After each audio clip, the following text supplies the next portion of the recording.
Hello students, आज हम पढ़ रहे हैं अपना हिंदी व्याकरण का क्लास 3 का लेसन नंबर 22 जिसका नाम है कहानी लेखन। It means story writing. तो आइए प्यारे बच्चों शुरू करते हैं लेसन नंबर 22। कहानी सभी को प्रिय होती है, अर्थात कहानी हम सभी को अच्छी लगती है। कहानी विचारों को सुंदर ढंग से प्रस्तुत करने का एक सुंदर माध्यम है। हम भी अगर चाहें तो कुछ बातों को ध्यान में रखकर एक अच्छी कहानी लिख सकते हैं।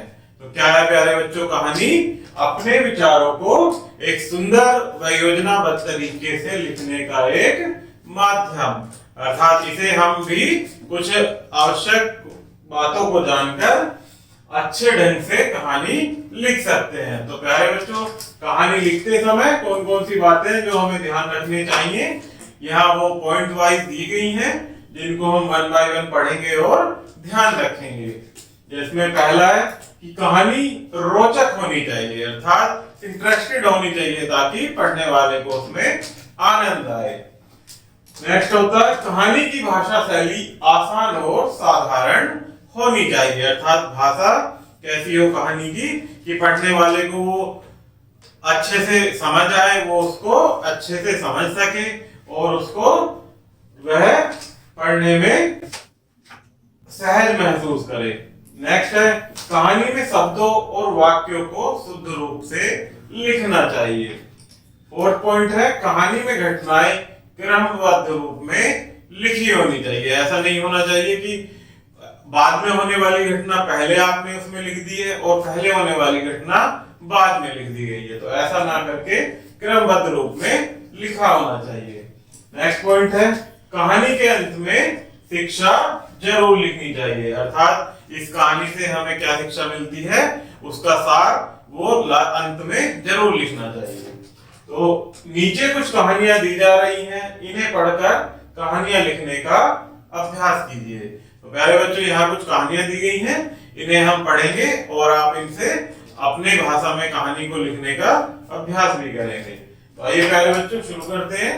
पहली कहानी जो आपकी यहाँ दी गई है, एकता में बल है। एक गांव में एक बूढ़ा किसान था, उसके 4 बेटे थे जो सदा आपस में लड़ते रहते थे। उनकी रोज की लड़ाई देखकर किसान बहुत दुखी रहने लगा और बीमार पड़ गया। जब किसान को अपने बचने की आशा न रही तो एक दिन उसने अपने 4 बेटों को बुलाया। जब उसके लड़के आ गए तो उसने उनसे लकड़ी का एक गट्ठर मंगवाया। लड़कों को बहुत आश्चर्य हुआ, मगर किसान के कहने पर वे लकड़ी का गट्ठर ले आए। किसान ने उनसे उस गट्ठर को तोड़ने के लिए कहा। सभी लड़कों ने एक एक कर प्रयास किया, मगर कोई भी उस गट्ठर को तोड़ नहीं पाया। फिर किसान ने उन्हें उस गट्ठर को खोलने के लिए कहा। गट्ठर खुलने के बाद किसान ने उनसे लकड़ियां तोड़ने के लिए कहा। सभी ने आसानी से लकड़ियां तोड़ दी। इस पर किसान ने उन्हें समझाया कि यदि तुम लोग इस गट्ठर की तरह एक रहोगे तो कोई भी तुम्हें हरा नहीं पाएगा, परंतु यदि तुम लोग अलग अलग रहोगे तो कोई भी तुम लोगों को आसानी से इस लकड़ी की तरह हरा देगा।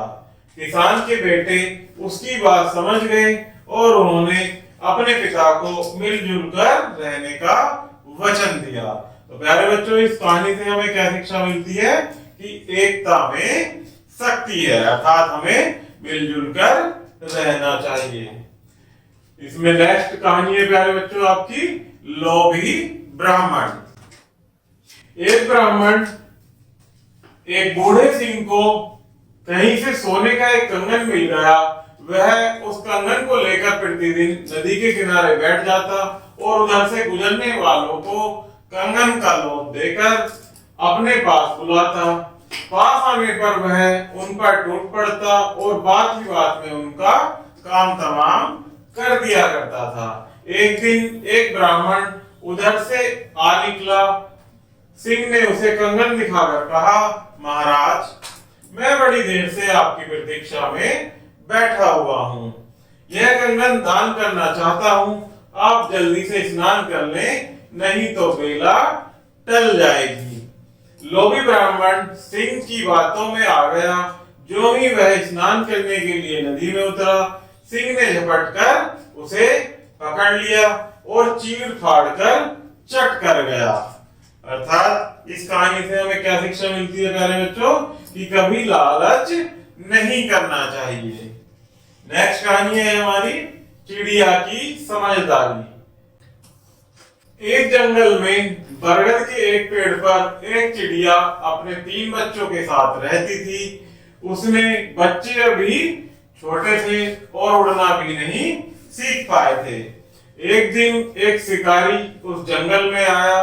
उसने पेड़ पर चिड़िया के बच्चों को देखा तो उन्हें उठाने के लिए एक पेड़ पर चढ़ने लगा। चिड़िया ने शिकारी से कहा कि उसके बच्चे अभी छोटे हैं, इसलिए वह उन्हें छोड़ दे। शिकारी ने चिड़िया की बात पर ध्यान नहीं दिया और चिड़िया के बच्चों को उठा लिया। बच्चों को अलग होता देखकर चिड़िया रोने लगी। उसने शिकारी से कहा, तुम मेरे बच्चों को छोड़ दोगे तो मैं तुम्हें एक खजाने का पता बताऊंगी। शिकारी चिड़िया की यह बात सुनकर खुश हो गया। उसने चिड़िया के बच्चों को वापस घोंसले में रख दिया। चिड़िया ने कहा, कुछ समय पहले एक चोर अपना चुराया हुआ धन इस पेड़ की खो में रख गया था, तुम उसे निकाल लो, उस धन से तुम अमीर हो जाओगे। शिकारी बड़ा प्रसन्न हुआ। उसने तुरंत पेड़ की खो में हाथ डाला। उस खो में एक बड़ा सांप रहता था। सांप ने शिकारी को डस लिया, जिससे शिकारी मर गया। इस तरह चिड़िया ने अपनी समझदारी से बच्चों को बचा लिया। तो प्यारे बच्चों, इस कहानी से हमें क्या शिक्षा मिलती है कि मुसीबत में हमें समझदारी से काम लेना चाहिए। तो प्यारे बच्चों, ये हमारा कहानी लेखन का लेसन यही समाप्त होता है। आशा करता हूँ कि आपको वीडियो जरूर पसंद आई होगी। धन्यवाद।